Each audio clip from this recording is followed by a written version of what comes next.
Ընդդիմադիր ուժերը ԲՀԿ խորհրդարան անցնելու հարցը փակված չեն համարում։ Ուժեղ Հայաստանը, Հայաստան դաշինքն ու Բարգավաճ Հայաստանը մտադիր են այս ուրբաթ դիմել սահմանադրական դատարան, պահանջելով անվավեր ճանաչել ընտրությունների արդյունքները։ Դեռևս հստակ պարզ չէ արդյոք ԲՀԿ-ն դուրս մնաց խորհրդարանից թե ոչ։ Միլիարդատեր գործարար Սամվել Կարապետյանի առաջնորդած ուժեղ Հայաստանում կարծում են, որ ԲՀԿ-ի խորհրդարան անցնելու հարցը կարող է լուծում ստանալ հենց սահմանադրական դատարանում։ Մոտ 60,000 ձայն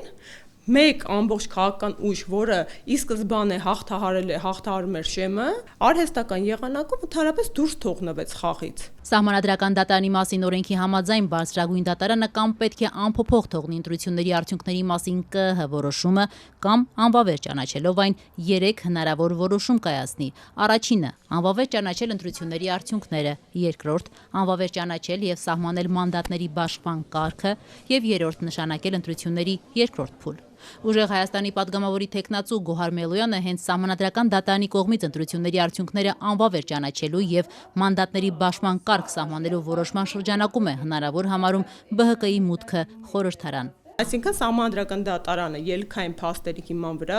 ԿՀ որոշումը չեղարկում է, անվավեր է ճանաչում, ինքը ըստ էության նոր վերջնական ամփոփիչ ակտ է ընդունում, որոնք կարող է արդեն մանդատ արձանագրել կամ օրինակ այդ անվավեր արդյունքները չեղարկել 3 տեղամասային կենտրոնների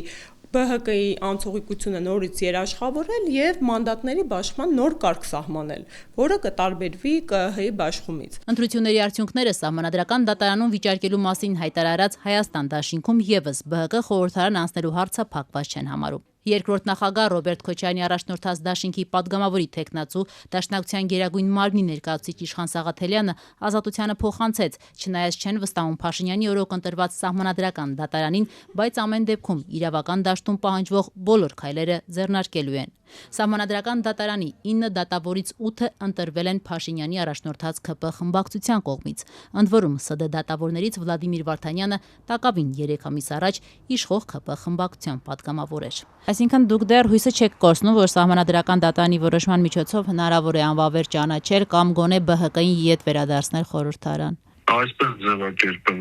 ակնհայտ, եթե սահմանադրական դատարանը առաջնորդի սահմանադրությամբ, ԲՀԿ-ի մուտքը երաշխավորված է լինելու։ Եթե շարունակի ինչպես կենտրոնական ընտրական հանձնաժողովը ծառայի ռեժիմին գնա ապօրինության, կընտրի այդ ճանապարհը։ Իշխանությունը մինչդեռ ինքն է մեղադրում ընդդիմությանը ընտրակաշառքով խորհրդարան ընտրվելու համար։ Որոնք ազդել են ընտրությունների արդյունքների վրա, որովհետև այդ 3 ուժը ընտրությունների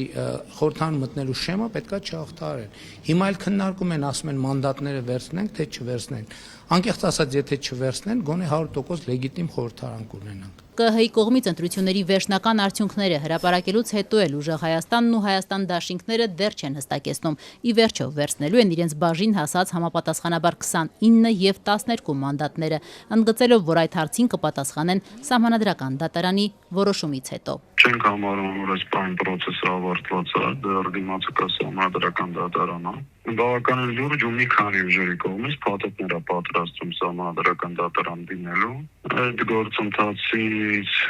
հետո նոր մենք վերջնական